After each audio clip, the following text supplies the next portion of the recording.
Welcome to the Week in YouTube Finance. Let's get into it. What's up, Graham? It's Guys here, and if you've ever wondered how much money I make, here you go. A few weeks ago, Shelby Church posted this video about what does better, 5 years in stocks versus 5 years in real estate. Honestly, after watching her video and seeing some of her really shocking numbers, I was inspired to look through my own portfolio to see exactly how much I've made in stocks versus real estate, how they compare, and what this means for the average person watching. Because I have a feeling it's probably not what you're expecting. And if I could save a few people from making a really big mistake, then this entire video is 100% worth it. Although before we start, as usual, if you appreciate videos like this, all I ask for in return is that you hit the like button or subscribe. Alright, so first, let's talk about how much money I've made from real estate. I hate to say it, but for most people, this is going to be completely dependent on when and where you bought your home. Because as you're about to see, you could either make a ton of money or you're going to be completely fucked. In my case, the first property I purchased was back in 2012 as a bank-owned foreclosure in San Bernardino County for $59,500. Yeah, 2016, where I bought another property in West Los Angeles for $780,000. The way I see it, if you're looking for a place that you could move into yourself, that you love, that you intend on living in for at least a decade, then yes, buying a house could be a great financial decision. But in the short term, at least at today's prices and mortgage rates, investing in other assets like stocks seems like it'll make you more money, even though it can be more volatile. But besides that, on a human level, I will admit that there is something to be said about owning a property that is completely yours, where no one can tell you what to do, and no one's going to be jacking up your prices the next year. Even though that's what insurance companies and county assessors love doing, but that's besides the point. This is why it's really hard to compare a home that you'll live in with the opportunity cost of investing in anything else, because at the end of the day, you're going to need a place to live. At that point, it's really just a matter of crunching the numbers to determine if it's better to rent or buy right now. And I've made quite a few videos on this already that I'll link to down below in the description. Although in terms of buying rental properties versus investing in the stock markets, for me, I just haven't seen many opportunities after 2020. And I'm much happier just throwing it all in an index fund and letting it do the heavy lifting for me. Look, what I'm really trying to get at here is that I'm only able to run a profitable rental business because a lot of these properties were purchased at a fairly low price almost a decade ago, financed with really cheap debt that's locked in over the next 30 years. At today's prices, none of this would be feasible. Nothing would cash flow. And when the conditions aren't right, it's just I wouldn't be able to do it today. Yes, I'm sure deals still exist in certain markets, but they require a lot of work to find, renovate, and manage. And when I look at all the work involved in that, index funds, dollar for dollar, just seem like a better option. Housing can be a good investment, but it's not automatically an investment by default, unless you go into it intentionally trying to make money. But even then, it's difficult to compare one-to-one because you gotta live somewhere. There's also a chance that your market where you buy real estate appreciates faster than the national average, which is the case for about 50% of properties. So you could make a lot more money than what I outlined here. Graham, let's see who we got next. What if the United States, Mexico, and Canada became one country? If all three nations joined together to form a single country, they could call it COM, or the United Nations of COM, and it would instantly become the most powerful country in the world. Economically, this union would... That's enough internet for today. Recently, Mr. Donald Trump proposed a 25% tariff on Canadian and Mexican goods. And what's even more interesting is that he mentioned making Canada the 51st state of the US and potentially buying the Panama Canal and acquiring Greenland. Now the question is this a real plan or is this all just a joke?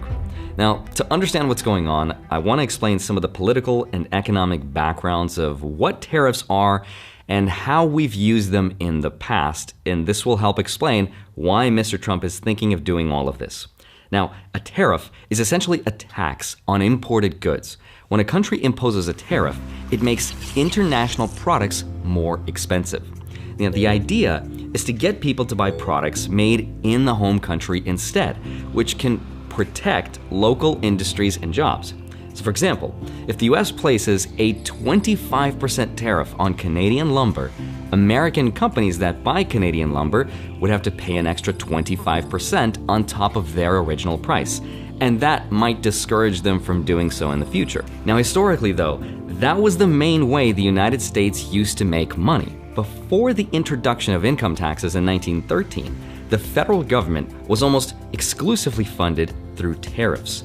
And during the 18th and 19th centuries, tariffs not only paid for government operations, but they played a huge role in forming the country's economy by protecting startup industries from foreign competition. And that's where we're gonna start. So let me explain Donald Trump's ultimate design, what he wants to do, why he wants to do it, and show you how this might affect all of us. So let's get into it. But as far as how this will affect all of our investments and retirement accounts, the big takeaway is this. This video was a 5,000-word essay, and tariffs are super complicated. Even though I can kind of understand what's going on, I don't think I'm smart enough to figure out all the complexity of how a specific tariff will affect which specific stock. Now, I can take a guess just like anyone else, but I'm not gonna bet my money on it. That's why I keep it simple and I dollar cost average into the stock market by buying an ETF, ticker symbol VTI, which gives me exposure to the entire market.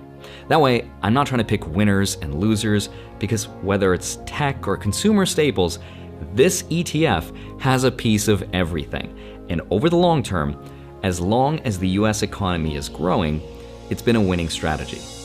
That and Bitcoin, but you already knew that. So I think Mr. Trump proposing these seemingly outlandish acquisitions like the Panama Canal and Canada and Greenland is just a way to anchor and reset expectations of putting America first. But with the real policies and what the real demands will be, time will tell.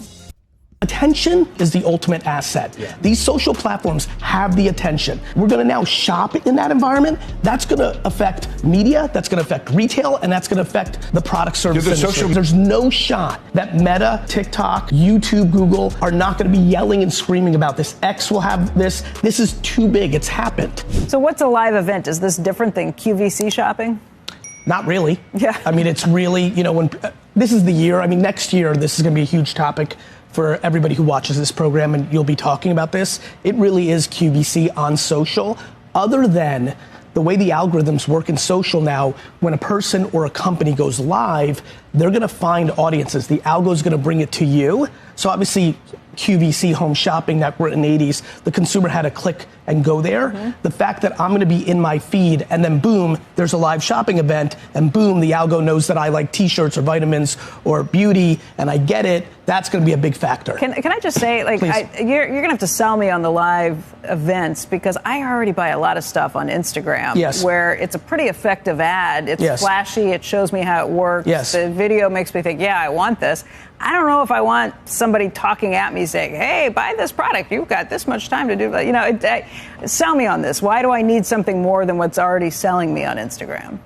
Well, I don't really want to sell you. It's been sold, meaning there are unbelievable amounts of people making over $1 million a month already on TikTok live shopping. So what I'm paying attention to more is the brand. So Mary Ruth Organics is a brand that's really doing this well. Sell? They're selling their vitamins. It's kind of a modern vitamin company. You saw, it was funny, I was talking to Mona and Dustin in the back. You showed the top 3 things that we're selling, right? T-shirts, vitamins, and beauty. And I looked at them and said, all 3 categories that are crushing right now on live social shopping. Abercrombie and Fitch.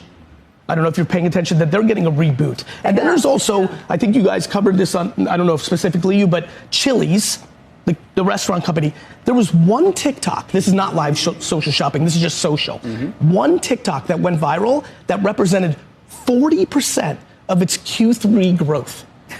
Wow. One TikTok that went viral. It was a triple cheese quesadilla. It wasn't even a limited time offer.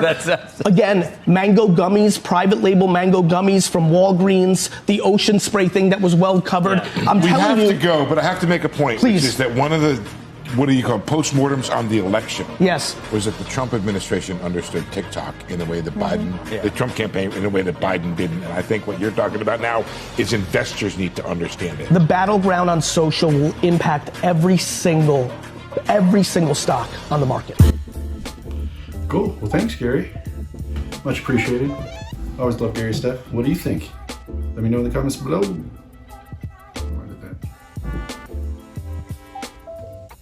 So there we go with this week's episode. What did you think? Leave me some comments below, please. Like and subscribe. As you can see, I'm pretty new here, so I could really use your help. So thank you so much. Take care of yourself. See you next week.